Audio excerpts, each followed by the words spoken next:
Okay, we'll call that meeting to order. Roll call, please. Councilmember Burner. Here. Councilmember Mendoza. Here. Councilmember Obesa Martinez. Here. Mayor Pro Tem Tucker. Here. And Mayor Alvarado is absent for the record. All right, please stand for the pledge of allegiance.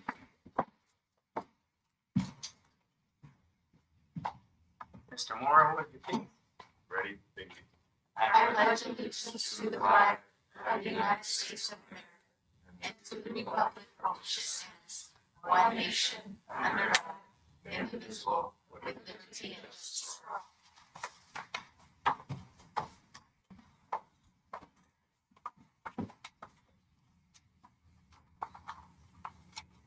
Alrighty, Ms. Marita, any adjustments to the agenda?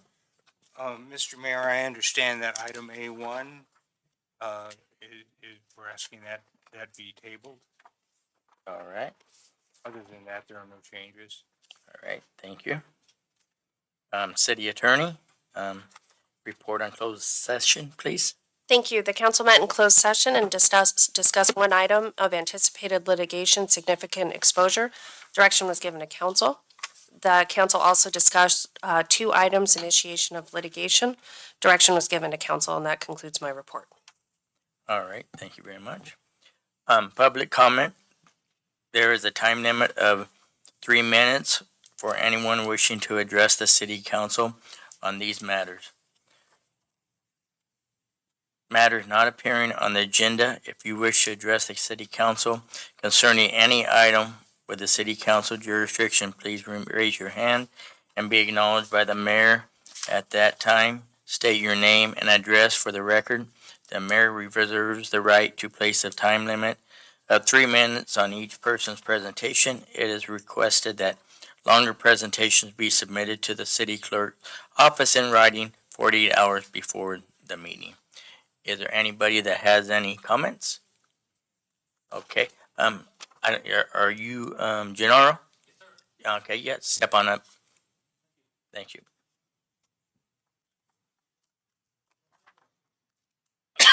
Comment and ultimately a question. My name is Genaro Ayala. I live at 601 West 14th Street here in Imperial. And let me say that there's a lot of construction going on right on our street, and we're thrilled. I'm thrilled and I'm happy about it. I thank you all for making that happen. I do have a question though. I asked a fellow there a few days ago, one of the, who I think is a foreman, if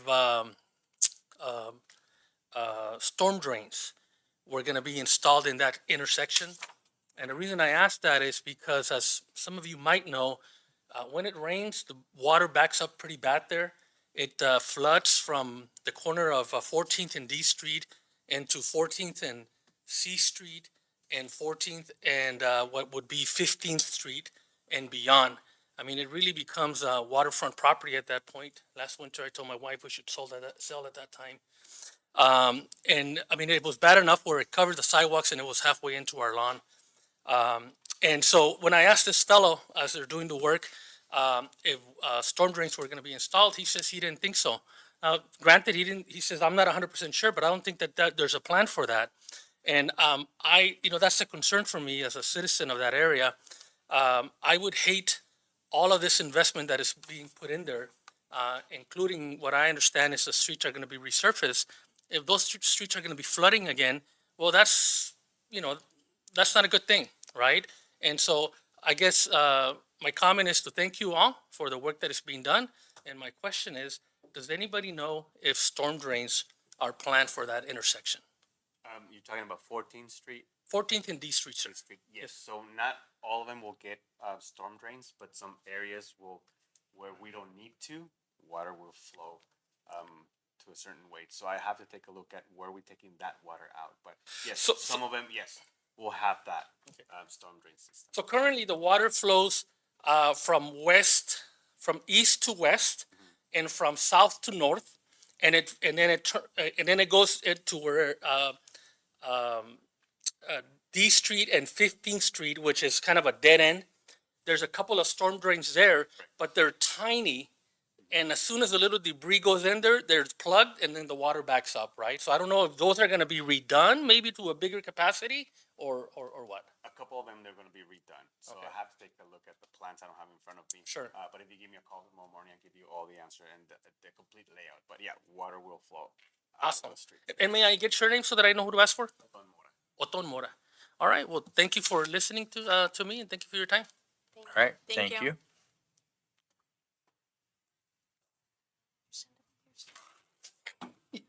Okay, is there any more public comments?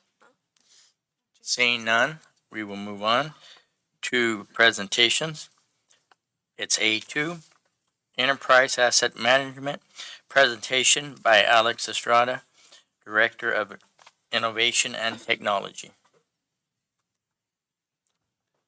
Good evening, Mayor Pro Tem and council members.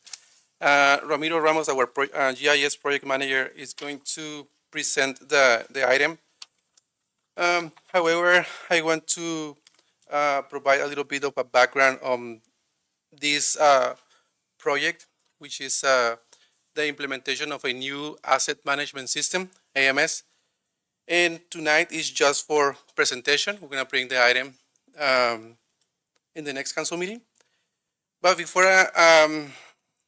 Ramiro start with the presentation, I would like to provide some background of this project.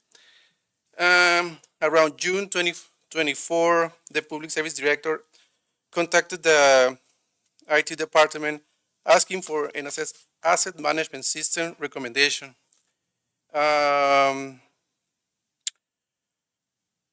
Although we were but that time we have one recommendation that we were collaborating there. However, we were very close. We were thinking to add the project to the budget. However, because we didn't have enough information, we didn't add it. So we decided to wait and get more information. And we ended up with three options. However, we decided to go with one that is called CityWorks. That is the best option that fits the city needs. And this asset management will be used primarily for public services, parks, and IT. And I will let Ramiro to present the CityWorks. Thank you.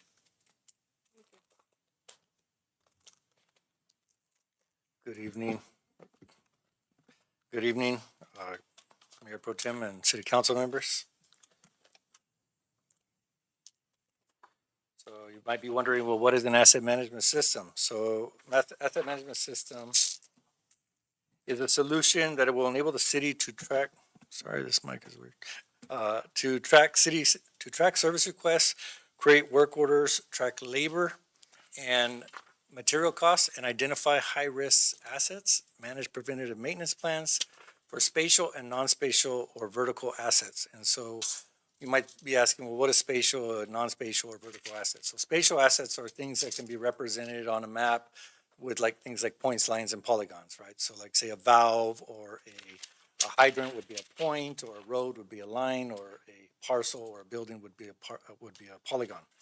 Non-spatial or vertical assets are things that don't have a fixed location on the earth, so something like a vehicle or a lawnmower or a piece of equipment, a trailer, but you want to be able to track the work that's being done. And so an asset management system can track those, the work and the service requests that are being done on those type of assets as well. So how this will transform the way we work, we believe that it will ensure that we're moving from a reactive to a proactive approach in the way we do our work. Ultimately, you know that moving to a proactive approach reduces risks for the city by identifying issues before they become a real problem for the city, ultimately increasing costs. This will improve performance tracking through the use of preventative maintenance programs and preventative maintenance plans that can be managed within the asset management system. There will also be a mobile application that it comes with that will allow citizens to engage with the city directly through a mobile application, submitting service requests. And we can work directly with internal staff to understand what are those most frequently requested services that are requested from the city, so we can make sure that those are implemented into the application itself. And we can also explore other outreach opportunities through the community, and also post through social campaigns and public training events, and post training videos onto the website so people know how to use that mobile application. it will also allow us to identify high-risk assets through configuring automatic assets, through the use of configuring automatic asset scoring systems. So as an asset has a failure, the more that it fails and the more that work is done on it, it will increase the score. Identifying inside of the asset management system that, hey, this is a high-risk asset that you need to address. This is helpful for managers and supervisors to know these are the type of work that I need to prioritize and schedule, put on my schedule. This ultimately improves fiscal planning for capital improvement projects and staffing requirements and acquisitions of materials as well. So some of the benefit, and I'm not changing my screen, sorry. So some of the benefits of an asset management system is enhanced decision-making. When you know which assets have a higher risk of failure, it's much easier to plan and prioritize work. It reduces risk for unplanned catastrophic failures through early intervention. This will also force us to refine our business processes and identify processes that aren't there right now. So we can, we'll have to identify all the actors and make sure that they know what their role is in the process. And then we'll do continuous evaluation of those processes and procedures to identify any gaps. An asset management system, of course, allows us to track labor, material, time, and key performance metrics on any city-owned asset, which is a great benefit for planning. As Alex mentioned before, we evaluated 3 different solutions from 3 different vendors. We felt that CityWorks would best fit the needs of the city. CityWorks is again, I'm not doing that, I apologize. So CityWorks is a GIS-centric asset management system. It is built around GIS technologies, so it's fully integrated with our GIS system. So you've already invested in GIS, so this means that you don't have to worry about any integration issues, which can be a problem sometimes. So that won't be an issue here. This also ensures that GIS remains a single source of truth. So what happens with some asset management systems and GIS systems is that if they're not fully integrated, you're basically maintaining 2 different systems and 2 systems of records. And so you can a lot of times you have to do this kind of reconciliation between records, and it can become a real nightmare to manage. And so this way we're managing one system of record. It's a single source of truth, which is our GIS. And then we're using our asset management system to track the costs and the labor and all the things associated with those assets. CityWorks is also expandable, which means that it's expandable across all departments and divisions. So we're not limited by licensing, where some asset management systems say you can only use it for parks, or you can only use it for public services, or only these divisions in public services. Once we have CityWorks, we're able to expand it and configure it for whatever we want. So we can implement it for parks, we can do it, create things for telecommunications, we can do for events or disaster response. Any type of work orders that need to be created or service requests, we can configure those internally. They have a large, also I wanted to mention too, that there's also potential for reduced costs, because we can also use this we see the potential to use this for some other softwares that we're using for other asset tracking, and we can use, or managing maintenance of other assets, we can potentially replace that with this software. So CityWorks also has a large partner network, which gives us the flexibility needed to work with different experts, depending on department needs. It also has fully integrated infographic style dashboards, which are easy to read and easy to understand. It's great for executive level and city council, because it gives a really quick snapshot into what's happening and what's happening with the work that's being done and how much cost is being allocated or spent, and expenditures and things like that. It gives a really quick snapshot rather than looking at tabular data, which is kind of confusing and really kind of sore on the eyes, or hit hard on the eyes.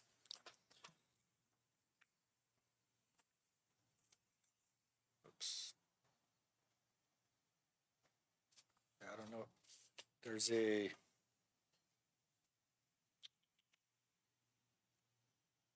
We have it in our packet. Yeah. Okay. The funding? Yeah, the funding. Yeah, it's missing on this. I don't know what happened. Okay, so the funding, I'll just thank you for letting me know that you have it in. So the funding for this item, we have CityWorks, which is the software as a service. They are the software as a service provider. They don't do implementation. They have a partner network that they work with, and Centricity would be the partner that they work with. They are the implementation partners.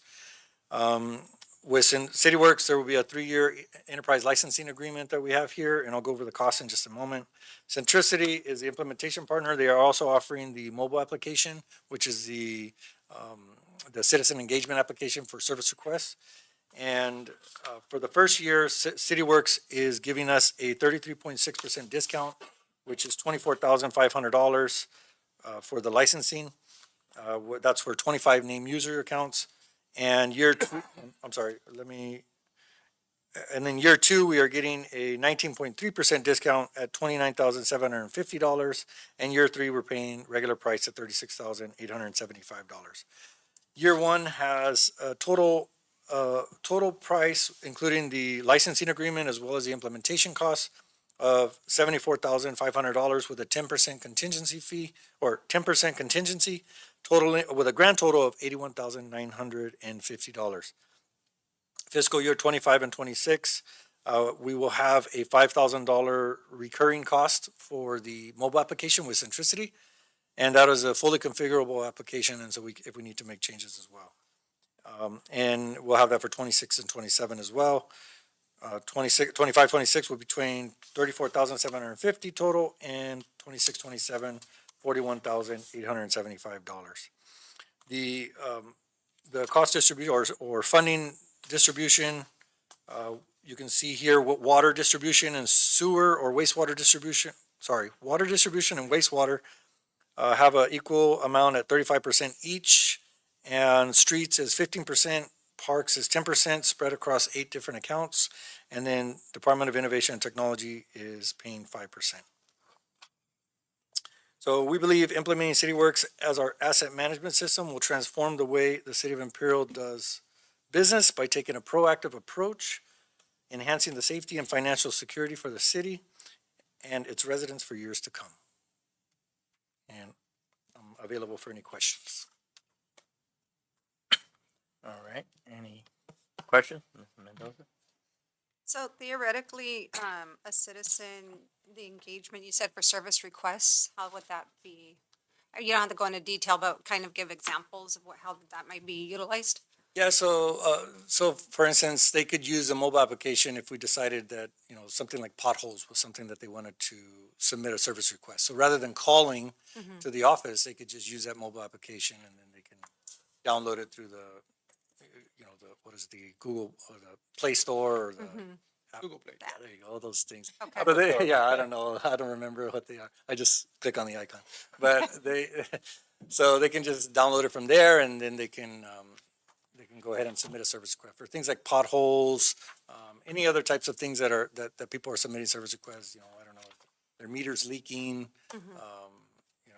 anything like that, something, an obstruction in the road, and then we could configure that to automatically send notifications to the people that are normally receiving those service requests, and then they could then go into the asset management system, create a work order off of that, and then that work order would then be to track the cost and the labor and the material, or it could be just a service request to go out and just see, hey, well, what's the issue there? If work is being done, then that's when you would create the work order to charge material and labor. Probably, or if David want to expand a little more on the use of the AMS. So we are thinking about the implementation of streets, water and wastewater plan, but also replacing our current vehicle management system, fleet The fleet system. management? Yeah, as we move forward with the project. Also, Parks is gonna be using the application to not only manage their assets that he managed, but also across the board, to provide city manager and council more details on the, let's say, activities that we perform in a daily basis. If you are asking about, I don't know, the status of certain things, are going to be available there. So of course, it's going to take time for start capturing all the information, etc. Unfortunately, at this point, we have nothing in place, and that caused a lot of trouble because we have to start from scratch pretty much. But if it's not this way, we'll have to figure out a way to do it because, like I said, there is nothing available at this point. Having started programs from scratch, do you guys intend for you guys to handle that as far as implementation? Like say you're gonna do the fleets, right? Yeah. They're gonna add in their component of it, Park's gonna add in their component, and then you guys oversee. Yes, Added? well, IT through GIS is going to be managing the system. When we, if we move forward with this City Works, there will be predefined templates that allow us to move faster. Okay. But what I'm trying to say about the from scratch, it means that we don't have information in place related to, I don't know, from, for example, for wastewater, if David wants to track the life of a motor or the valve or et cetera. So that information You have to is, put all that information is in to not be able. there yet until start putting it there and then having the time and start assessing what is the risk of certain things to be maintained, right? So. Yeah, Centricity is going to get, configure a certain amount of applications with their proposal, and then from there, they're gonna be training us on how to do configuration of templates as we move forward. So as those programs get developed, we can start, implementing those individually as it goes along. So for the public, the application part of it, we can decide what types of information that the public can report to us. You know, we can determine those templates. Yeah, absolutely. So, and I think the best, there's several ways that we should go about that, and probably, first is talking with internal staff to see what are the most, what are the service common. requests that are most common, and then also there's, we can do some public outreach as well to see, what are, get some feedback from the public. What are things that you want to be able to submit? And then once we have that, then we can start. These are the ones that we want to configure, and I believe it comes with. I think it's 10 or 20. I think it's 20 to be honest with you, but I have to look. I think it's Pre-configured type general ones. well, so there's hundreds of templates that we're getting with CityWorks, but with Centricity for the mobile application, they're gonna configure 20 custom, I think 20 custom service requests and 30 custom work orders. And then for the mobile application, I think 20 is gonna come with 20 or 10 custom service requests for the mobile application. I think it's 20. So, sorry, I got a bunch of papers here. I'm gonna fumble through them. I'm sorry, I don't know if I. No.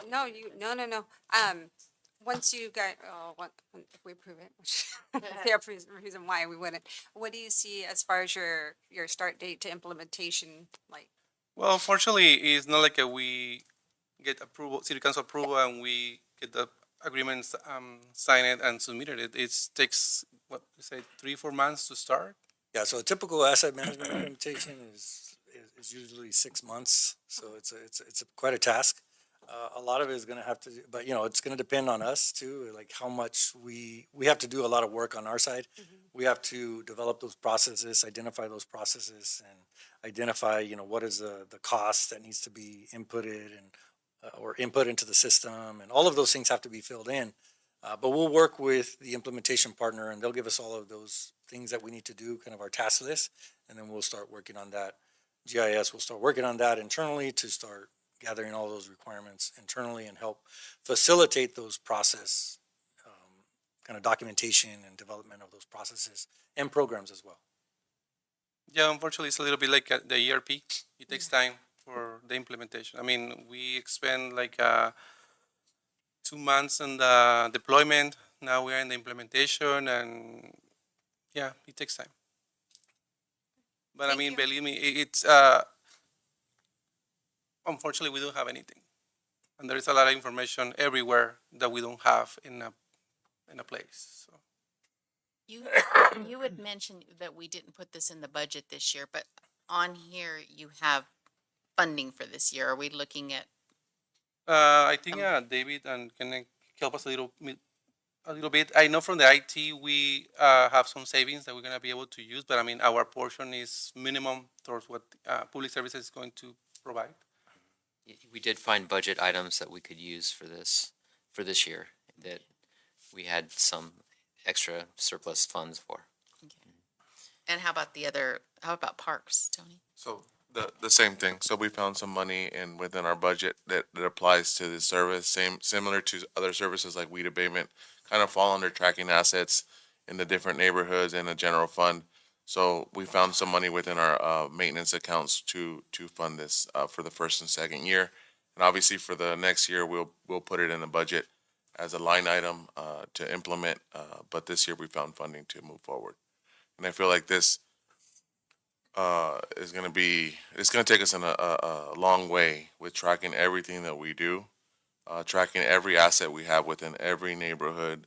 Like Ramiro says, everything that we do on a daily basis, work orders generated from the public submitting those, and it's throughout the city. So this is gonna take us to the next, where we should have been originally, but the data collection on the front side is gonna take a lot of work from internally to provide that for the tracking or the asset management part.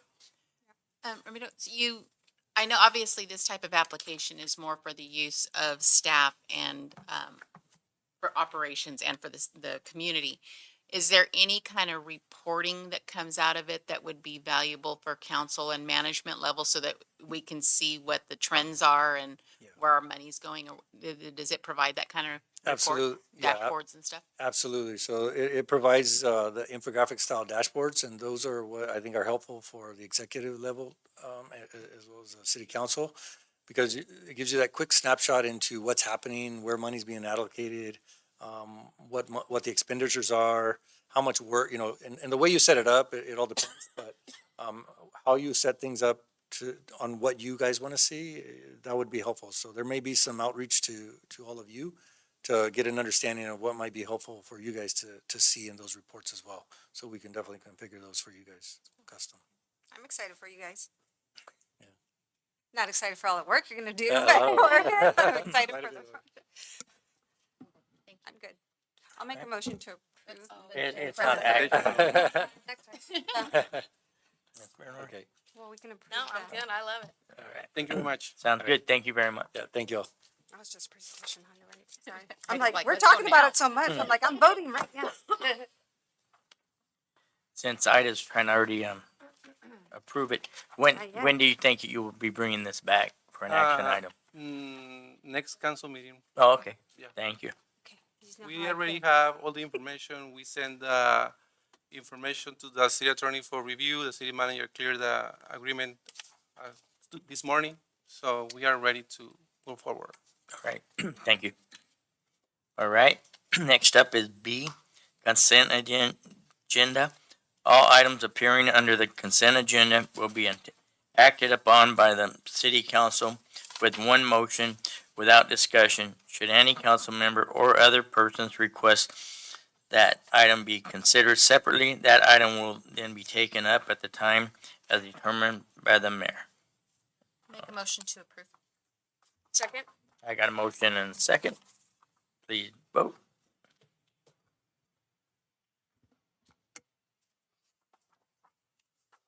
Motion carries 4-0.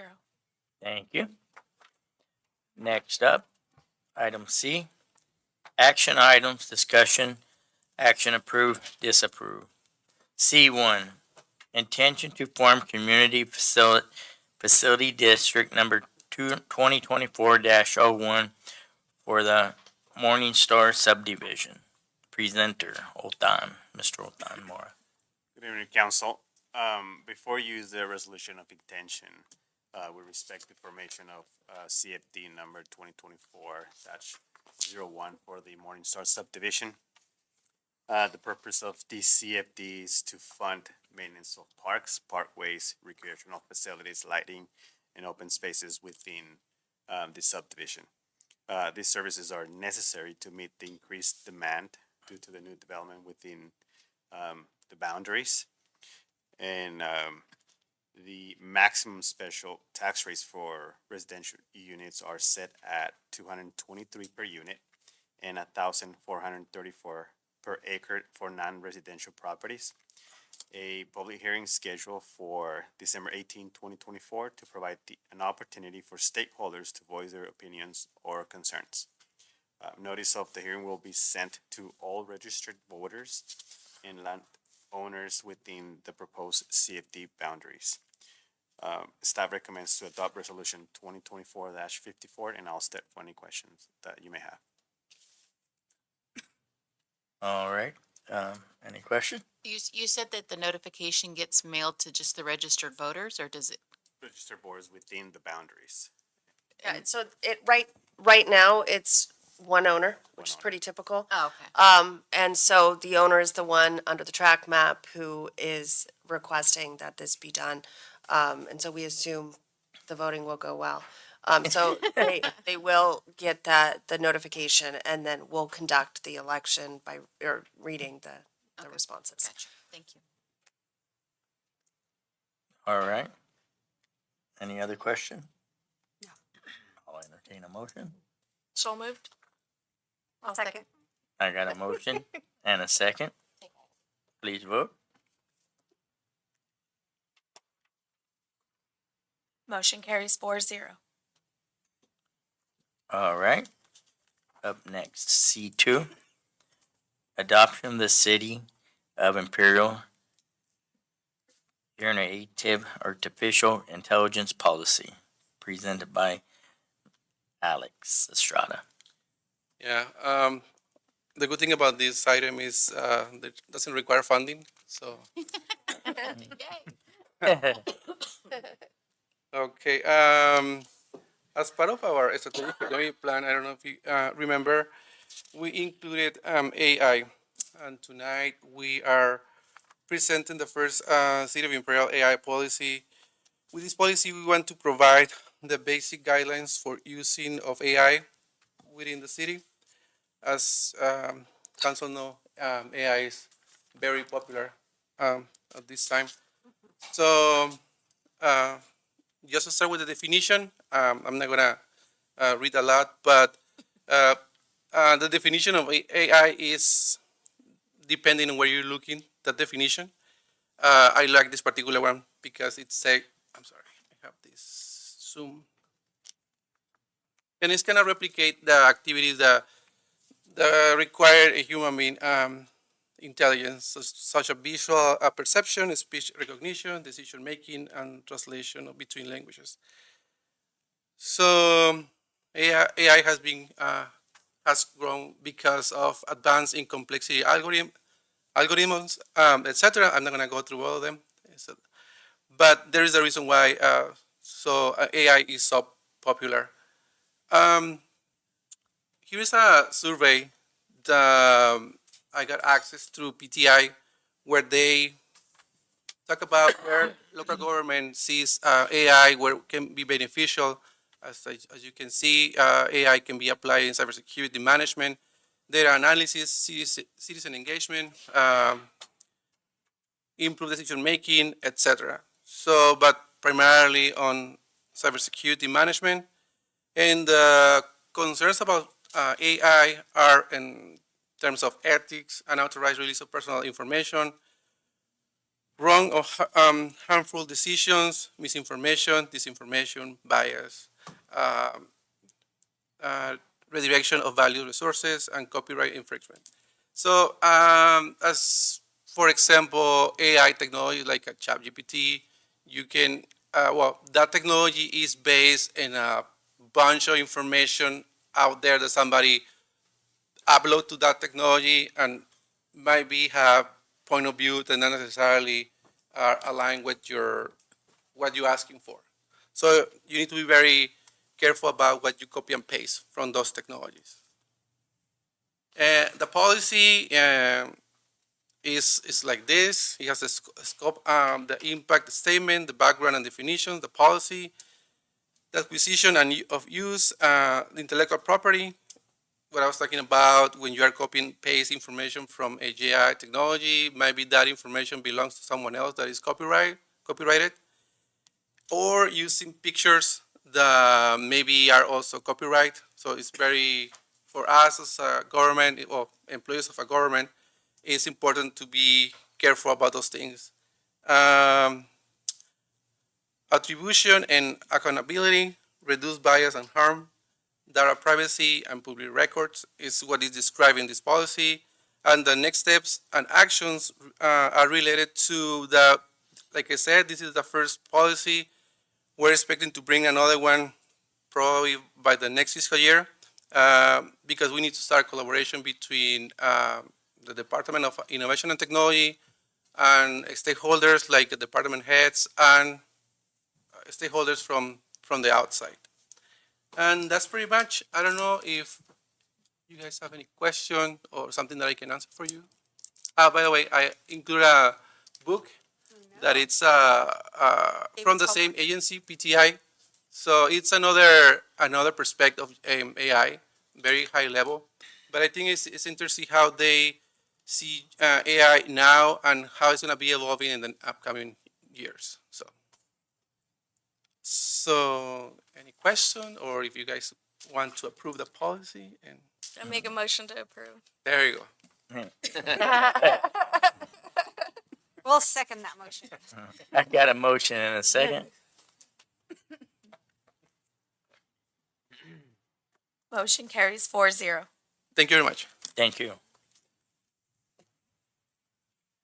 Okay, up next, C3, fourth quarter budget report for quarter ending as of June 30th, 2024.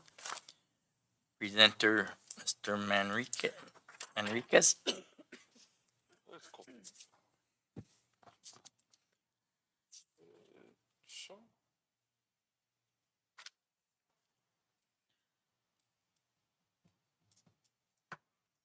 Well, good evening, Mayor Pro Tem, Council Member.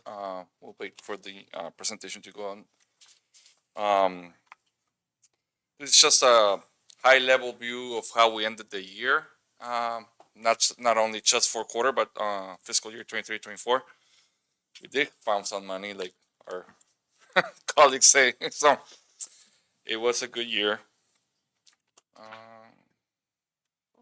right, here we go.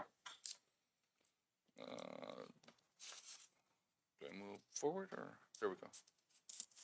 So like I was mentioning, this is, the fourth quarter is for the whole year. For any questions you may have, the nitty-gritty details are in your packet, but it's just too much detail. But in case you have a specific questions, let me know. I can have the answer. I'll give it to you right now. I can review it.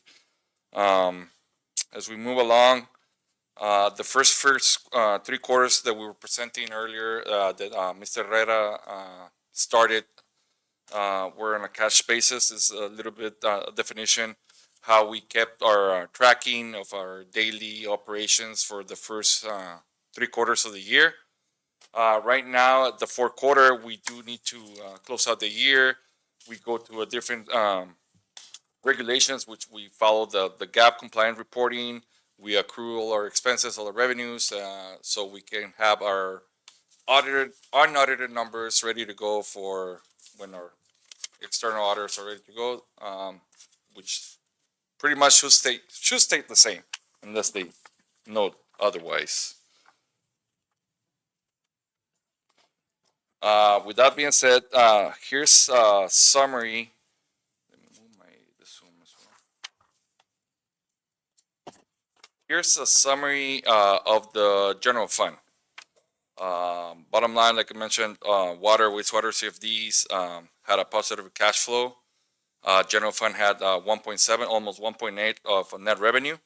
And that 1.8 comes from the figures on your right. The revenues we forecasted, or that were forecasted for prior year, were 16.7 million. Our actual revenues came in pretty close at 16.4. On the expenditure side, we budget the same amount that we're going to cover with our revenues. The expenses there did come a little bit lower at the 14.6. Major differences were some are salary savings, like half of it, because we weren't fully staffed as from budgeted. Some equipment that was budgeted for was not purchased or was delayed to capital projects. So that's why our expenditures are at 14.6 of the actual plan expenses. In our balance sheet, our cash balance sheet increased by $577,000 on the fourth quarter, and right now at 6:30 it stands at just a little bit over 6 million. All funds increase, so right now the total city cash for all funds, including general funds, special revenue funds, stand at, 52,590,000 as of 6/30. Any questions? All right, I'll move on. Here also, this is a brief overview as what I mentioned right now. Our cash balance is at 6 million as of 6/30. Our fund balance is a little bit higher, which is 7.9 million, which takes into account all the accruals that you see there on the next square, which is our difference of 1.9 between the actual cash and the accruals of net countables and receivables. For our monthly expenditures, the general fund only was an average of 1.2 million during the last year. This includes all the general government, public safety, public services, community development, library, parks and recs, and they're all their operational activities. Moving along. This is a 5-year comparison of how we ended the last 5 years.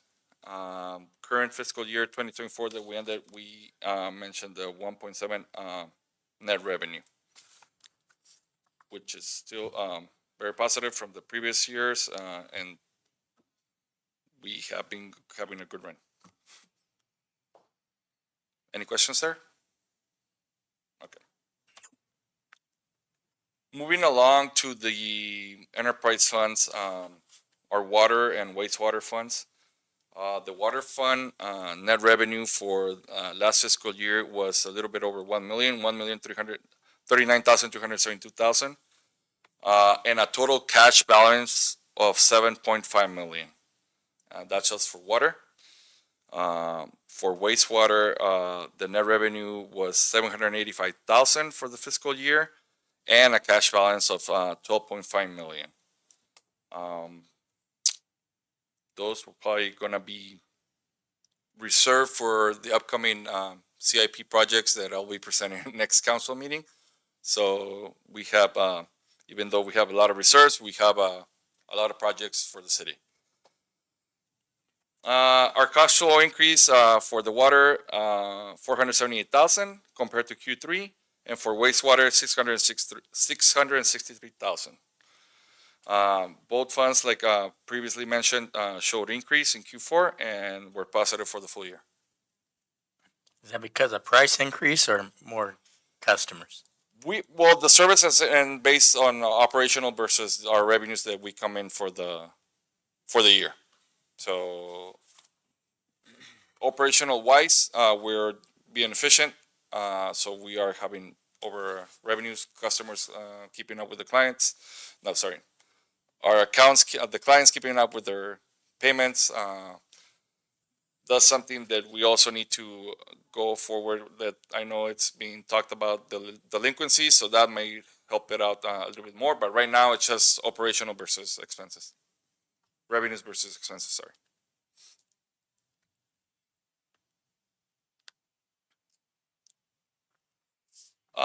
Next slide is just an overall picture of their CFDs. These are previously did not have any history, separate history. So right now it's probably the first year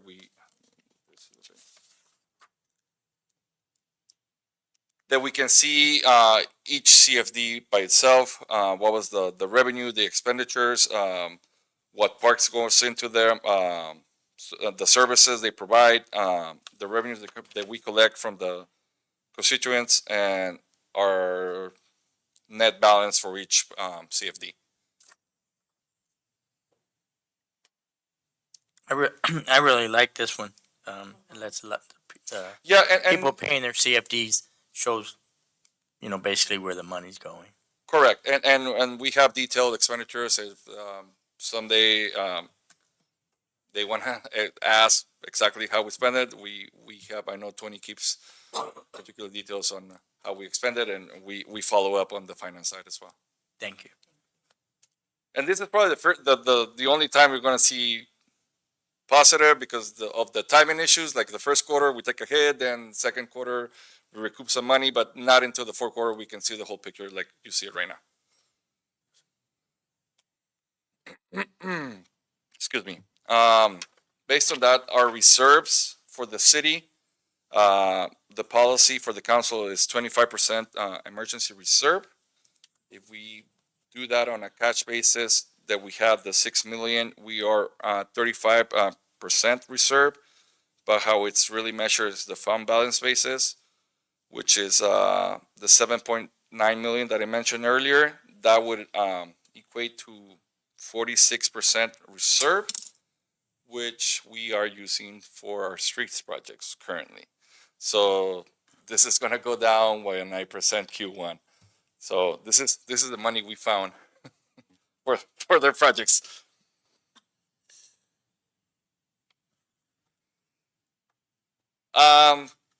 Investment. The city liquidity and investment strategy.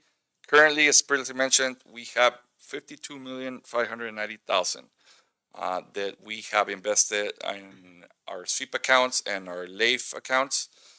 As well, I do want to mention an upcoming update to our investment policy, so we can diversify a little bit more, have more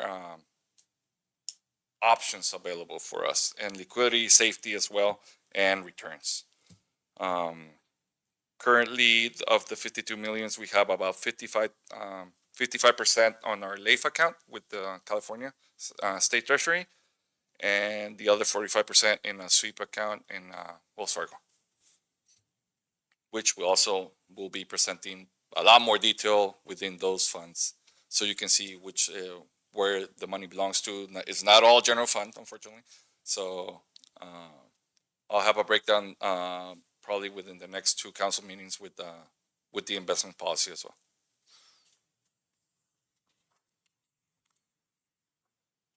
The city does have long-term debt, which is healthy. We've been paying. The long-term debt is currently at 67,509,838,000 as of 6/30. Of that money, 27 million are for water and wastewater, which is a city obligation, and the rest is for the CFDs and RDA bonds that we have.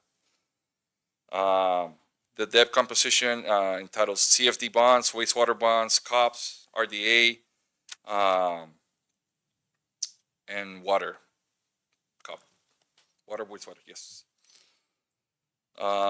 Those bonds do expire until about 13 years, so we still have quite a ways to pay them off. Once we do pay them off, we're going to be in a much healthier financial situation as we currently are. Not to say that we're not in a healthy extent, but just. So in conclusion, some things that we do want to stress for this upcoming fiscal year are sales tax revenue. We're a little bit up and down over the last fiscal year. Our cannabis went down significantly, and that's across the state. It's just not. It's not our only. So that we took a hit there. Our auto sales tax went up. We went against the grain on that one, so that kept us on the positive side of our forecast. So for current fiscal year, we did go conservative on the budget and on the revenues. So we are contemplating all the projects that are coming on board and that we want to fund. So even though being conservative, we still have to have a cautious approach for all the upcoming projects and whatever the council decides to do based on the current economic indicators that are fluctuating right now, and as previously we're contemplating, and they're going down. So hopefully we even out on those ones. So, that was the last slide that I had an extra one. So any questions you may have on one of the slides, any of the packets that you want to see any information or additional information? No, thank you. As Mr. Tucker said, I'm very appreciative of having the breakdown of the CFDs. I think that's something that the public's been asking for some time now. And so thank Correct. you for making that available. Correct. And I'm just following Mr. Herrera started all those things when he was on board last year, so I'm just keep following his lead. Also with the investment, so we just want to make it better and more transparent to all the public. So we're in good standing. No, Victor, you did a really, really great job at presenting this and making it really easy to understand and see where everything's going. So Thank I you. really appreciate it. Thank you. And in the future, if you want to see a little bit more detail or something different, just let me know and I can tweak it around or just have an extra slide. It's too much to present that package, I know. Oh, So I yeah. try to condense it just higher level. No, it's perfect, you know, Right. for a quarterly update. I think, you know, when we want the full crazy breakdown is during, you know, budget season. So, Yeah. yeah. I understand. All right. Thank you very much. Thank Great, you. thank you.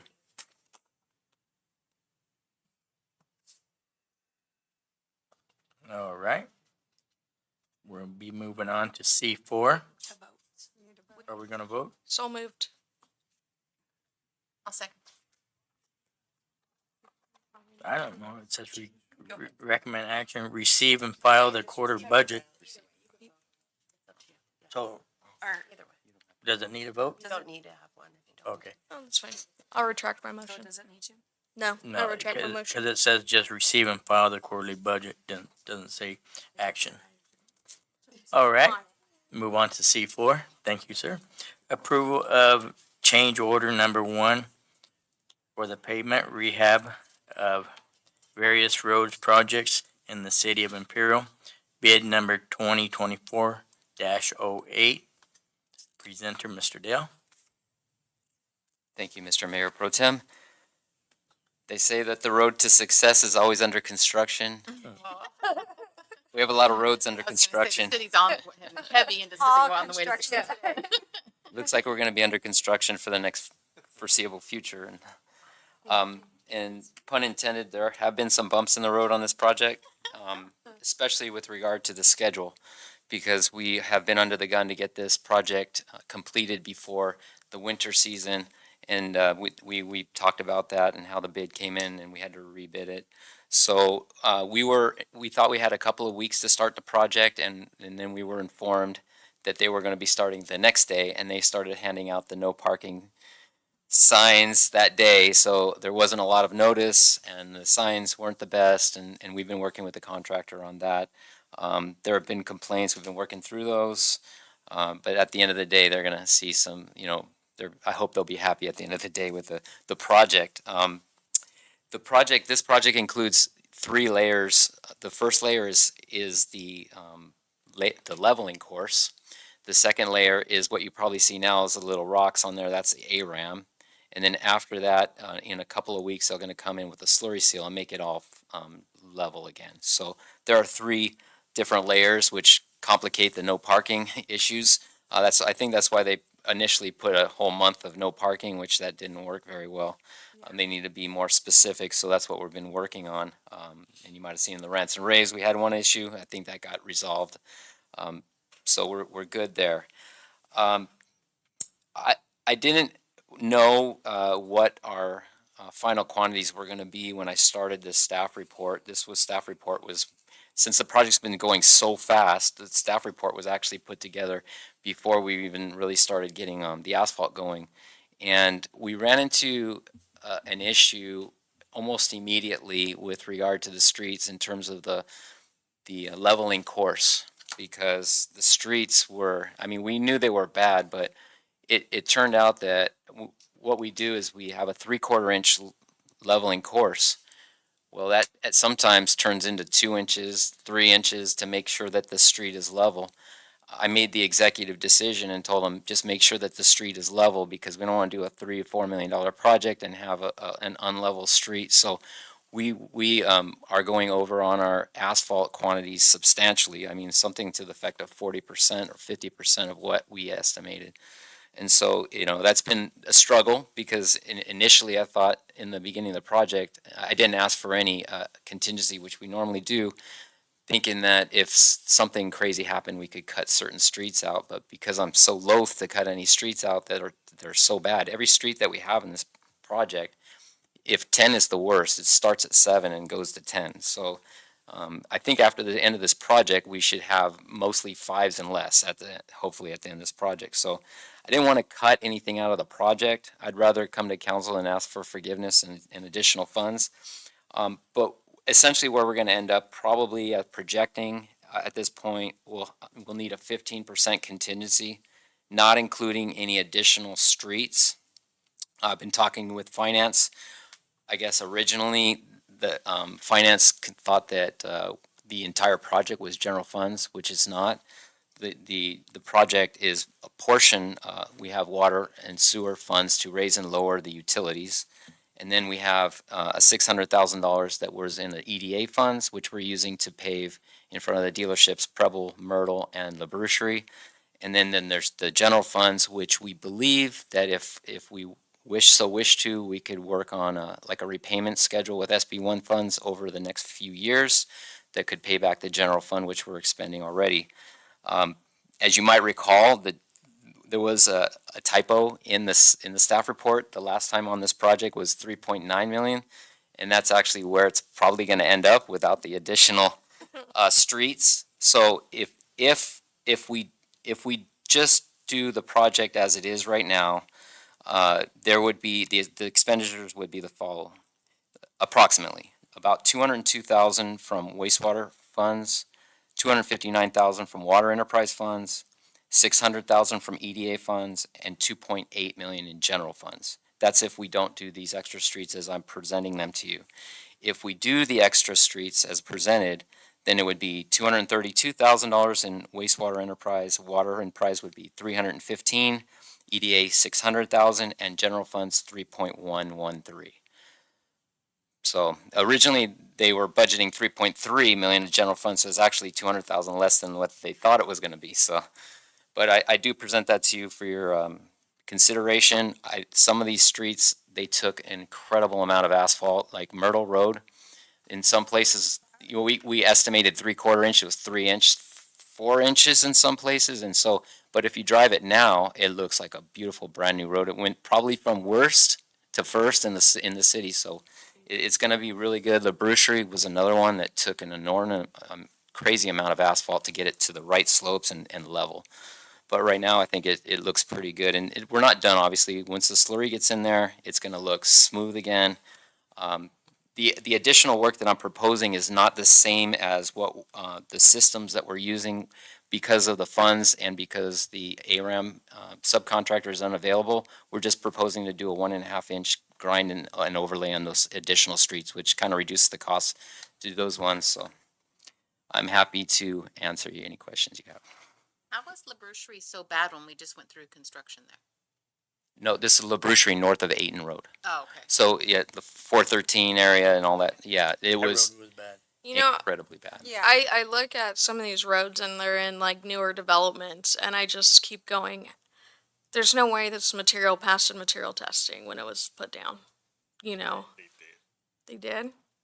How do they get set, like, just lack of maintenance? You know? I mean, I just think something went sideways, and if it's us for not maintaining them for all these years and just letting them fall apart, you know, that's our bad, and I have no problem spending the money to get them back to where I think our constituents and residents deserve. We'd like to implement like a slurry seal program, you know, and that would maintain the roads for a much longer Yeah. period. I mean, we just let them, they Crumble. just crumbled, you know? It's pretty ridiculous, so. So I guess most of those streets are hopefully going to be taken care of in this major project. There's still bad ones, but I would say 5 and below.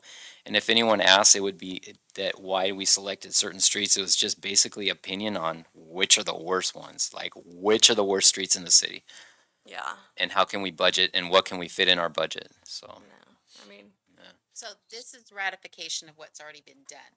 well, this will be up to the council. So if you want if you do approve this change order, just know that there's going to be additional funds coming, request up to about 15% of the contract price, in addition to whatever, if you approve this today. Does that make sense? You lost me there. Okay, so just considering this change order request only, and I think you have all the information there. I just want to be clear that if you approve this, there will be a second change order at the end of the project to balance, which would probably be somewhere in the effect of 15% or less of the contract price, in addition to this. Is that, I'm fine with. Are you good at writing grants? I'm just I kidding. think Othone is. No, I mean, I personally, I think our streets suck sometimes. You know, Sometimes. most well, so it's a good. He's working on them, so that's the sometimes. But The past, move for the future. you know, exactly. You know, when I had to have my Raptor, you know, use all the suspension on it to get down the street, there's a problem. But I'll make a motion to approve. I'm cool with it. I'll second it. I got a motion and a second. Vote, please. Mr. Dale, is there, consideration, because we know you're gonna continue improving more of our streets, on future rounds of this, where we can try and get that identified before, we actually start constructing and, This is a lesson learned. I mean, when I did the 3/4 and I added 10%. We're good, right? I should have added maybe 40%. With how bad the streets are. The rest of the streets are probably in a little bit better condition. I can probably do maybe a 20% increase over the, but it should be at least 1 inch on an estimate, I mean, and we did 3/4 plus 10%. This is not enough. Yeah. No worries. the motion carries 4-0. Thank you. Okay. We'll be moving on.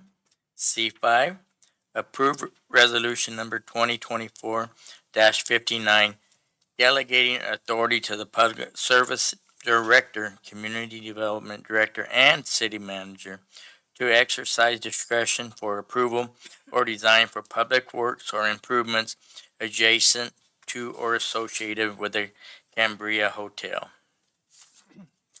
Mayor Pro Tem and Council, the idea of this resolution is so that we can create the sort of paper trail that would enable us to avail ourselves of a design immunity defense in the event any accidents were to occur on projects where there is a design involved. Most typically, that involves streets, and so doing this, we'll have the sort of paper trail that will enable us to defend ourselves in the hopefully unlikely event that litigation would arise out of any project involving a design.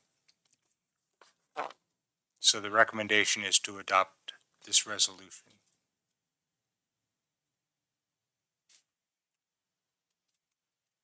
Okay, any questions? I'll make a Sorry motion about to approve. A second. I got a motion Second. and a second. Please vote. Motion carries 4-0. All right, thank you. Next up, C6, approve the proposal City Hall parking lot improvements. Presenter, Mr. Dale. Yes, thank you, Mr. Mayor Pro Tem. As you see in your packet, we have a new parking lot configuration design. We have additional employees in the city, and parking is at a premium, and it's difficult to find. So we looked at the parking lot to see if we could add any additional spaces, and there is an opportunity to add 8 additional spaces. It would occupy a portion of where the park is currently. If you look at the picture where it says current City Hall parking lot configuration, you can see the park that was designed and built. I think it was in 2016, something to that effect. What we're proposing is to try our best to relocate the vegetation. There's some pretty special vegetation there, and see if we can make it live in another location, relocate those bushes and trees, and then keep the existing concrete pathways as you see there, but fill in the spaces with asphalt, so that in the future, if you want to revisit the park, that can be revisited and return to the park, but fill those spaces with asphalt. And then the main thing we want the council to know and consider is there's I don't know, a rooster that you call, the famous Imperial rooster that the city paid a lot of money for that's in the parking lot there. It doesn't seem to fit the aesthetics of the parking lot, so we'd like to relocate that to a different place, maybe a park or the library. I'm open to suggestions if that is acceptable. Isn't there a turtle there too? There's a turtle that it wouldn't necessarily need to be relocated as a part of this project, but we could relocate it. Yeah, just move them. I don't. Move the turtle to the library, or the garden if they want it. I don't know. My thing is, if we're gonna be taking up a good portion of that for parking, who's gonna be using it to Use it as a walk along a park. trail and enjoy a turtle and everything else? So it's I think just that- gonna kind of get buried back there. No one's even gonna know it's there. Oh, I don't move know. the turtle to the library. I or mean, something. I don't know if city staff even uses that park, Not, but I think it's pretty knowledge. worthless. It's pretty expensive, worthless little park. So I don't mind. And the rooster can go in Dennis's office. The rooster takes up 2 parking places, just so you know, yeah. Oh, it does, huh? So, yeah, what we would do is, we would slurry seal the entire parking lot. We actually fix a water line that's in the parking lot first, slurry seal the parking lot, and then restripe. There would be probably 4 or 5 designated parking places only, one for IT, a couple for public services, and a couple for community services, community development. Let's do it. So we're gonna move it to Humboldt. We don't Were you want kind of wondering how that was gonna go, bringing that up, getting rid of the rooster? I didn't know exactly how that was. I think it's one of the dumbest things the city's ever thinks you're a spent a genius. lot of money on. If I'm being completely honest. I know, but if the people in the past heard you discussing. I'll tell them that too. I think it's a waste of money. I know it's a waste of a lot of money. Beautiful chicken. You donate to the fair for the chicken barn. Oh, that's a good one. We should put it Maybe to they the. We can we should donate give it to the fair. Yeah, put it for the chicken barn. That's actually a good idea. It'd be a good, nice tax write-off for the You city. can contact Alan and see if he wants it. It's about, probably costs about the same as the fence we put in there too. So are you guys serious about talking to the fair about the, Yeah, they move can have the to the chicken fair. or the rooster. Or rooster, whatever it is. I don't say rooster. okay? They're all in The favor of fowl that, to the fair. but now I need a motion Sorry. approved. Okay, Sorry. Please before sit. we make the motion, can I also Yeah. just ask, okay, so again, we're talking moving the turtle, we're talking getting rid of the rooster. If this extra space is not going to be utilized, what do we do with it? Why are we paying to maintain something that's not even being used? If it could be either, in an effort to try and get staff to use it, can we put tables out there in case anybody wants to have an outdoor lunch or just take a break outdoors? If this staff's not gonna use it, is there a configuration that we'd consider that would get us more parking in there? That's what this is for. No, but it's I only, thought- the parking is only coming along the one side. If we're getting rid of this, we can add more parking over here. Yeah. Can you get rid of all of Get it? to it though. He was trying to be polite, now you guys are offering more. Sorry. He's I gonna did, take I your did up. look at that, and I'm not sure the number of spaces more spaces we could get out of that would Wait, be, two? like, it would be like 2 more Diagonal? spaces. This Oh, way? well, I just thought if you Yeah. eliminated the northernmost space and make that a drive-through to get around to the other side, then you can put parking spaces abutting the ones that you're adding. Absolutely, if that's An the direction office- we can. An office trailer? City Hall on top of the current. I mean, I probably, Well, get you I'm a- sure- I'm speaking, I'm, Your office. don't know if I'm speaking for council, but to me, it's just, if we're taking it away as a congregating space because it's not being used, let's do something that's gonna be beneficial and advantageous to the city hall, and obviously parking is at a premium there. I think parking and office space. You nailed it, office space, So exactly. get creative, guys. Take away the turkey, the chicken, whatever it is. The fowl. Okay. Goes to the fair. So we're looking at approving C6 and then bringing back the rest of that stuff, or what direction are we going? Is what I'm just asking. I don't know what we can do. I guess what I'm hearing is that the council isn't opposed to, repurposing what is now park area. Get as many That's what I parking heard. spaces. Turns into Yeah. parking or office. Are you And I guess opposed the to that, question James? would be, Oh, do you I'm want, for do it. you want to see I'm that 100%. final configuration?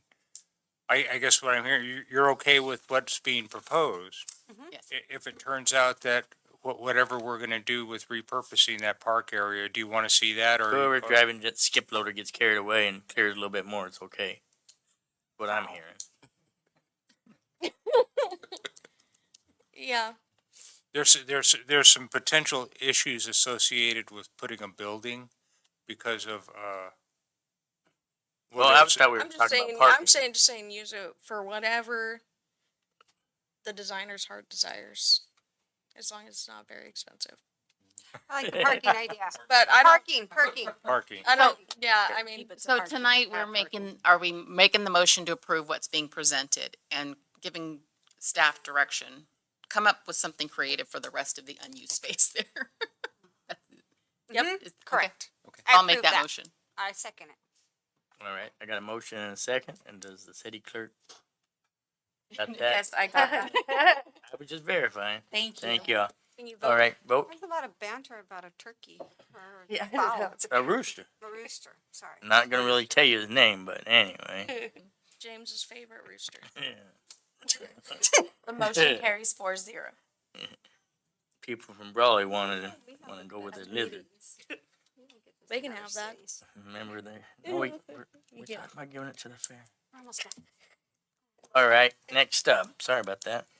C7, ratify mandated source emission testing for 4 diesel power generator units within public services to be conducted by Air Quality Engineer Incorporated. Presenter, Mr. Dale. So Public Services was notified that our generators were needing the air quality testing and that we were within weeks of being in violation. And so our Public Services Manager contacted 3 different companies to see what the prices were and if they were available. It turned out that only one was available to move in a swift manner because it's $1,000 a day fine to not have this done. So she was able to get that worked out. It was not an easy task. And its testing is already ongoing, so this is an ask for ratification rather than approval. But we felt that because of the fines that we needed to move forward. And who did it end up being? The company's name, what's that? Is it Empire? I think it was Empire, yeah. Air quality engineering. Air quality engineering. There you go. The Air Quality Engineering, yep. They're doing source testing pretty much. Yep, and so the air district has to be in attendance for these meetings, so it has been very difficult to coordinate all that, so props to our Public Services Manager on that.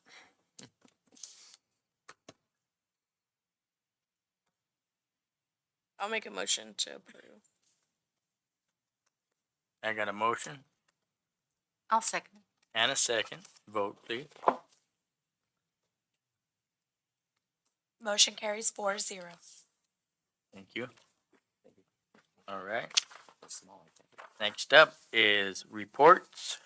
We'll start with Mr. Mora. Have nothing to. Mr. Dale. Well, as I just mentioned, we have this massive project going on. I'll next meeting, I'll bring pictures of the before and after, and you can see really, you know, how bad it was on our streets and how good it will be. So I'll bring those pictures to you next meeting. All right. Thank you very much. Mr. Tony.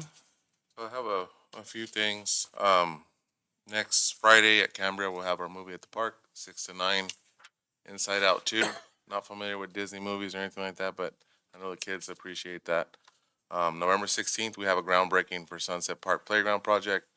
2 new shades, solar lighting, and all that's part of that project there, which is ARPA funded. Then we have November 20th, after several years of back and forth with APCD, we are finally groundbreaking on the Irving Park project, which will bring additional parking on the south and west side of the park. And then we have our Christmas parade, December 13th, 6 to 9. And it's a little bit further out this year because we coordinated with the Navy base. El Central Parade is a little bit further out now. It used to be on the first Saturday, now it's on the 6th. So checking in with the other entities so we don't conflict with their parades. Ours is a little further out this year. Then on the 14th, we have our Christmas in a Small Town, the Toboggan Hill, all the classic stuff. We're looking at bringing in a horse and carriage for rides as well.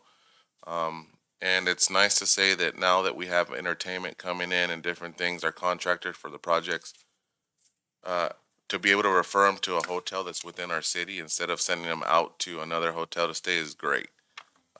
And our prices here are actually reasonable when they check in on those. So that's actually good to just send them to Imperial to stay rather than sending them to El Centro or somewhere else. So that's a positive note. All right. Thank you, sir. Mr. Estrada? Nothing to add. All right. Chief? Good evening. I have nothing to add. Fire Chief? We've been filling several, or attempting to fill several vacancies in the fire department. I want to mention one in particular. Andrew Loper's was unanimously selected from a oral board panel as the next deputy fire marshal. He replaces Robert Malik, who retired earlier in the year. So if you see, I know some of you work with Andrew. If you see him, give him congratulations. It was well earned. All right. Thank you. Mr. Manrique? No additional stuff from me. Okay. Ms. Kristen? So last week we had our Fall Fest for our employees and pumpkin carving contest, a lot of fun. We want to thank Mayor Amparano, Mayor Pro Tem Tucker, and Councilmember Burnworth for joining us and judging the competition. The employees really seemed to enjoy their time, and thank you to our Employee Engagement Committee for putting in all the work on and pulling off a great event. Thank you. City Attorney? Nothing. Mrs. Obeso? Martina? Dennis? Got anything? Nothing for me this evening, Mr. Mayor Pro Tem. All right, thank you. A couple things. I went to Cal Cities along with our mayor, Robert, and Mr. Dennis. Very interesting. Got to collaborate with the other cities, and so it's always interesting to hear what other people are doing and learn and figure out what to do next. I want to say I really, really enjoyed the music at the State of the City. I mean, there was so much feedback. People were getting in the street dancing. It was amazing. So that was a really good turnout for the fiesta. I thought that was awesome. That was really, really good. And then lastly, I feel like I haven't been here in forever. Ben House Carnival. It's so great to see everybody go out there. I have a question for you though, Tony. Is the city of Imperial gonna participate in the NAF? I think they're doing a light parade, right? So I know some of you council have done it before where we would transport the train over there and you guys would ride on the train in that parade.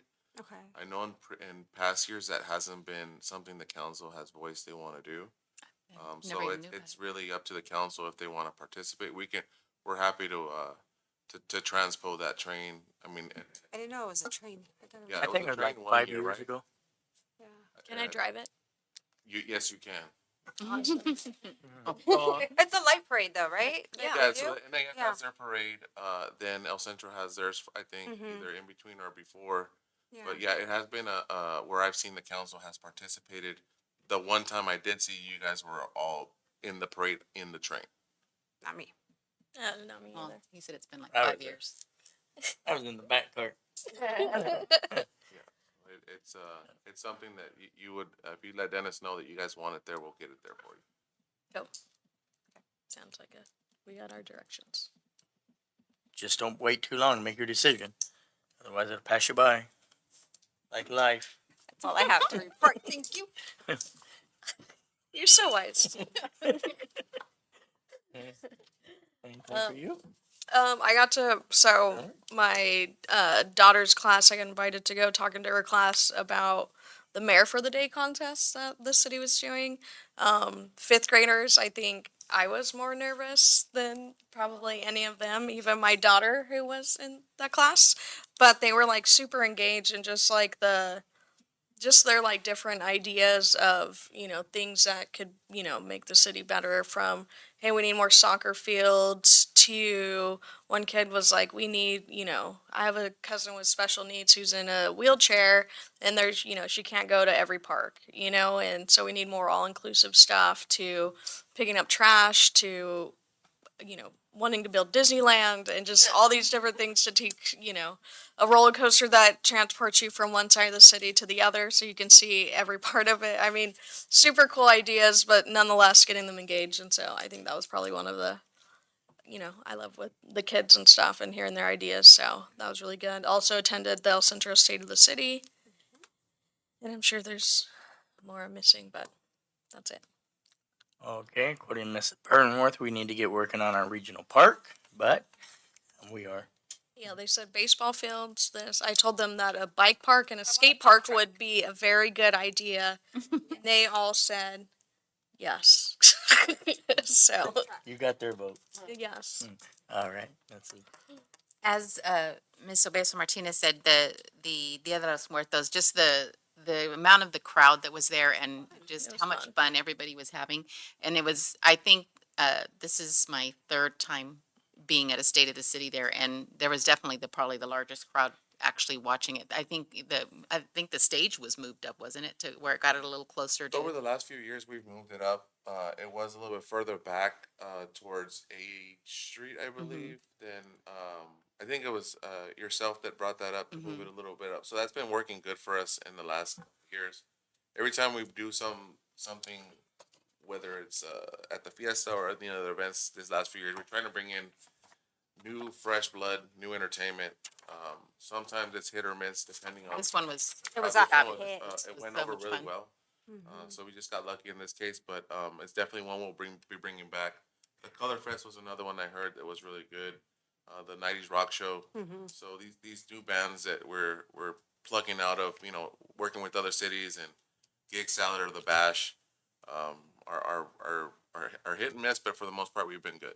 Well, thank you to your entire staff. The event seemed to go very smoothly. It was definitely very well attended. It was trying to get through walking from one end to the other kind of took some time because it was so crowded in there, just because there was so much participation and attendance. So thank you to your entire staff for that. I think that might be it. Yeah. Yeah. The only thing I had from feedback from some people, I mean, take it out, Will, is those, if we intend to keep doing the State of the City, maybe at that location, people want to sit down and actually watch it. I don't know if there's a way to put mini bleachers, or if we have those or something. So I know there's a walkway issue, but there's some older folks had mentioned that they want to have somewhere to sit. I know we have. I don't know how that happens. Sometimes, and you're absolutely right. I mean, depending on the age group we get, they want to sit down. They can't stand for, even 20, 30 minutes at a time, depending on what their And situation not everybody is. brings chairs. We could probably move some bleachers in from, some athletic fields to kind of give that crowd, and then just label them kind of like they do during the Cattle Call Parade, where we just kind of, classify them as like maybe ADA or just for the older crowd, and keep an eye on who's sitting there. Because we don't want the little kids to sit there either, because it's for a Fall off, specific yeah. crowd, yeah. So it's something we could look at in for the future, for sure. Okay. Thank you. Thank you. City Clerk? No, nothing. Okay, nothing for me. Just everybody have a great weekend at Cattle Call, and we'll adjourn it till Wednesday, November 20, 2024.